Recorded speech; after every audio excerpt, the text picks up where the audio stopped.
Hello. In today's lecture, I will discuss about the aspects, classification, and selection of machining technology. In this lecture, I will discuss about the aspects, the classification, and process capability of different manufacturing processes. And in the next lecture, I will discuss about the classification of the manufacturing processes, non-traditional manufacturing processes. So let us start with the aspects of manufacturing. So as you can see, there are mainly three major aspects of manufacturing. The three aspects are number one is design, number two is the translation of design into product, which is also called actual manufacturing, and the third point is the performance of the product.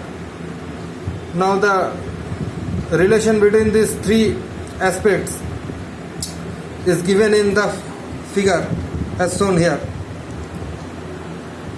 Manufacturing aspects are design, performance, and manufacturing in the design phase. So in the design phase, the concept of the product is translated into a written document. So in the design phase, the concept of the product is translated at first into a written document. Then this incorporates the voice of the customer. Okay, then this design is being converted into a product by means of various manufacturing techniques, which is called manufacturing. Here the design will be converted into the product by conforming to the design specifications. Okay, then this resultant product will be moved to the market where they will be put to use. Here at this stage, the performance of the product will be tested, and depending on its performance, the feedback of the user will be given to the designer, where the design of the product may get improved according to the feedback of the customers. Then this improved design will be implemented in the manufacturing phase, or an improved product will be resulted, and thus the cycle will continue. So what is the customer's perspective of this design process? Okay, from the customer's perspective, we will see what is the design process. Here you can see the design from customer's perspective. Point number one. I hope you can see the product must be designed to meet the requirement of the end customer. It must be designed in the right way, the very first. This is the first point from the customer's perspective. Second point, while designing, all the aspects of the customer expectation must be incorporated into the product. So we have to keep the customer's expectations in mind while designing the product. Okay, it should completely fulfill the requirements or the specifications as wanted by the customer. Next, we come to from manufacturer's perspective. So what were the points that had to be kept in mind from the manufacturer's perspective? Point number one, as you can see, the product must be manufactured exactly as designed. The product must be manufactured exactly as designed. The activities involved at this stage include number one, defect prevention, next defect finding, and the last point is defect analysis and rectification. So these are the activities to be involved. We have to look for the defects at every stage, and we have to make sure that it is not present at the end product. The second point I have not written here, listen to it. The second point is the difficulties encountered at the manufacturing stage. The difficulties encountered at the manufacturing stage must be conveyed to the designers for modification in design. Okay, so the difficulties that is encountered must be conveyed to the designers. That means feedback should be given to the designers. So we have said the second point. Then the third point. The third point is the two-way communication. The two-way communication. The feedback and counter feedback between the designer and the manufacturer, that is concurrent approach, can help to improve the quality of the product to a great extent, as different issues such as the practical difficulties, achievable tolerances, and process capabilities will be addressed. Okay, these are the things, the difficulties, the practical difficulties in manufacturing, the achievable tolerances, okay, the limitation in achieving tolerances, and the process capabilities need to be addressed. Okay, so this is the third point. Next we come to the performance of the manufactured product. As you can see, the performance of the manufactured product. So the product, point number one, the product must function as per the expectations of the end customer. The continuous communication between the designer and the customer is the key to have a high quality product. So there needs to be a communication between designer and the customer. Next we come to manufacturing process selection. Okay, so in manufacturing process selection the following points need to be considered. So there are different criteria, okay, for the selection of manufacturing process. So these following points need to be considered before actual manufacturing. Okay, number one, so material selection, which includes considerations relating to, firstly, product requirements, then environment and recycling aspects. Second point, environmental and recycling aspects. And third point is cost. Number two is selection of processing methods. Such as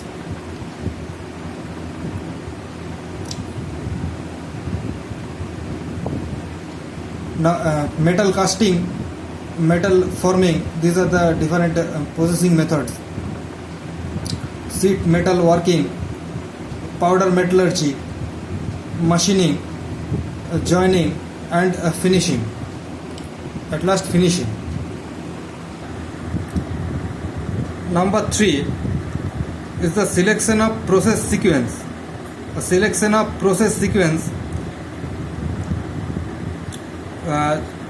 appropriate tooling and equipment. So this is the third step. This is an important phase from manufacturing point of view, the flow sequence is decided basically depending on the design requirements. The flow sequence is decided basically depending on the design requirements and the process constraints.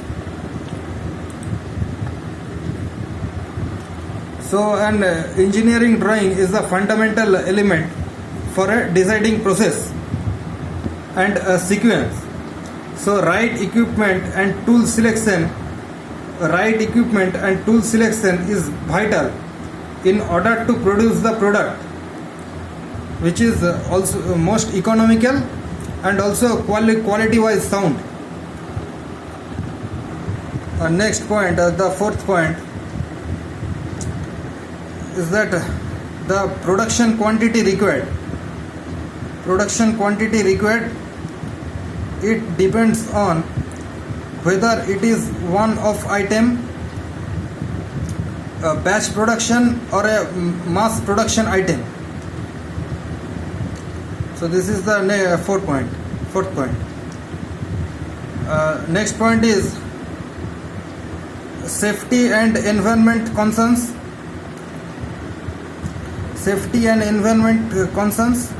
And the last point is the overall cost criteria and feasibility. So these are the points which are to be kept in mind during the process selection, the manufacturing process selection. So next we come to process capability. We'll briefly discuss about this subject. So process capability is defined as the ability of the process to produce output within specification limits. So it is defined as the ability of the process to produce output within specification limits.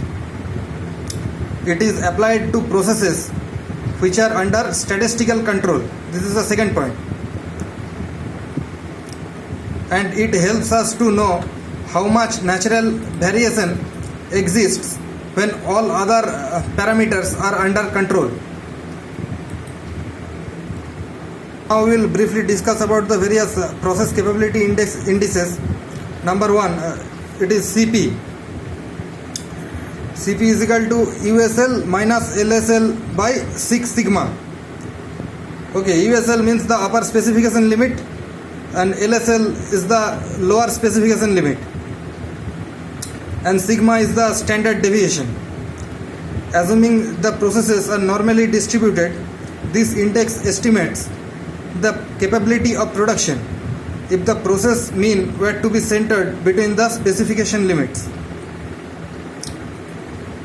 Okay, next we come to CP lower.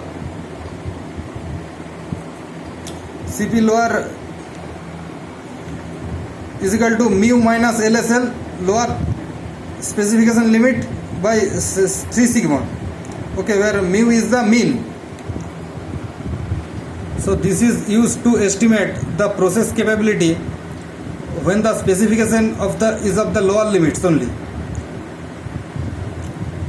So this CP lower is used when the process capability used to estimate the process capability when the specification is of lower limits. For example, having a single value, for example strength. Okay. Now we come to the third parameter, that is CP higher. CP higher is given by USL minus mu by 3 sigma. You know all this USL and mu, you don't know the meaning of USL and mu. Upper standard specification limit and mu is the mean. So this is used to estimate the process capability when the specification is of upper limit only.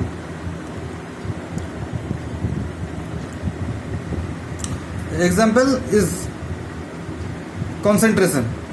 Okay, so this is CP higher. Next we are left with CPK is equal to minimum of USL minus mu by 3 sigma or mu minus LSL by 3 sigma.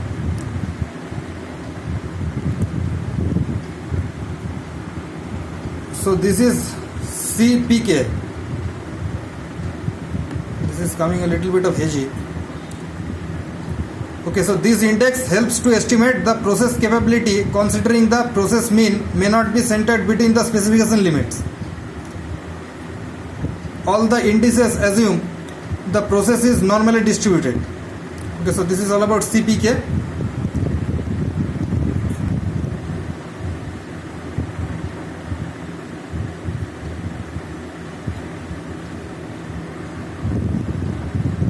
Next we come to product design.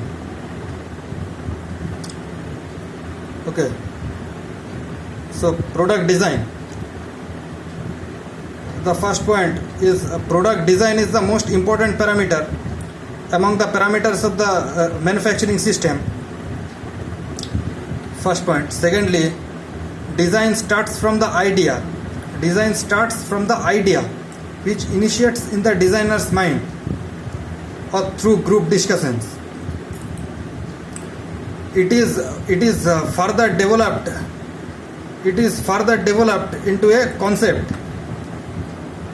Next we come to the essential factors in product design. Essential factors in product design. Number 1 point is need. This can be individual or social. It also depends on the available technology and the resource status. Need. Then secondly, physical realizability. Design should be convertible into material goods or services. That is physically realizable. The success of a complex design depends on success of its sub-assemblies and manufacturability. So this is all about physical realizability. Third point is economic worthwhileness. The product's utility to consumers should be greater than the sum total costs of making it available to him. Example, a bulb of luminous intensity 3 and life of 400 hours has a lower utility than the bulb of luminous intensity 2.5 and life 500 hours. So utility should be a maximum. This is all about economic worthwhileness. Fourth point, financial feasibility. As you can see, the finance should be fundable. That is, the finance should be fundable. That means the worth of cash which flows into the project when added up during the useful life of the project should be greater than initial investment for the project. That is the net present value. Second is optimality.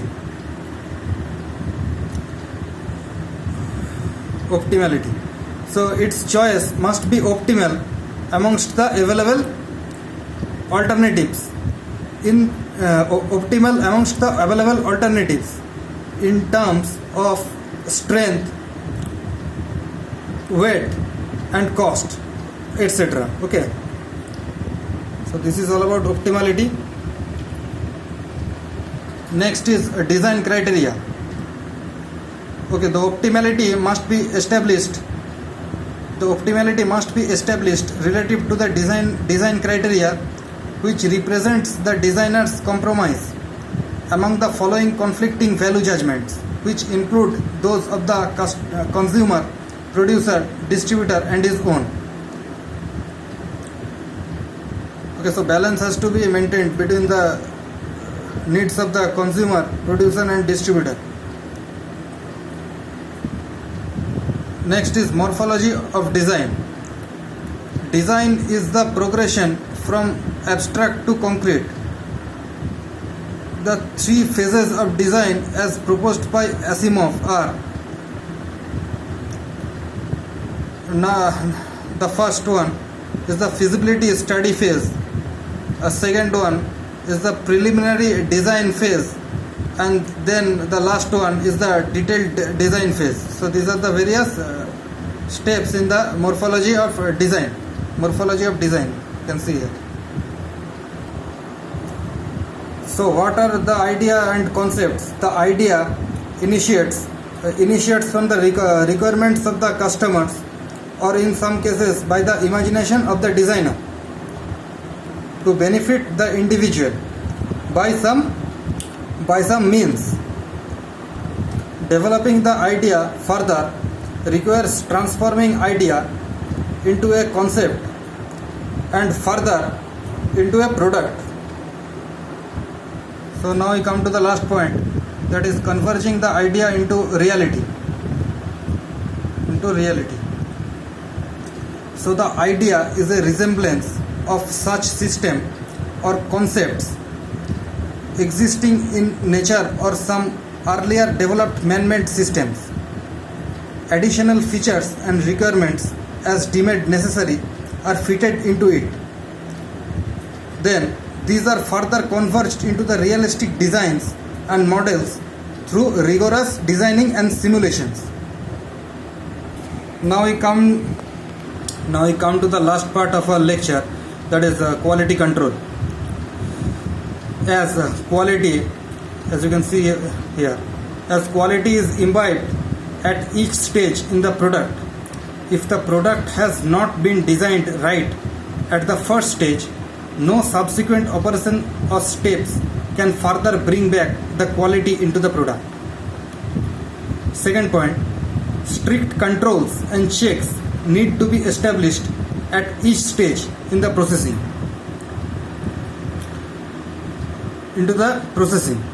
So this is the second point.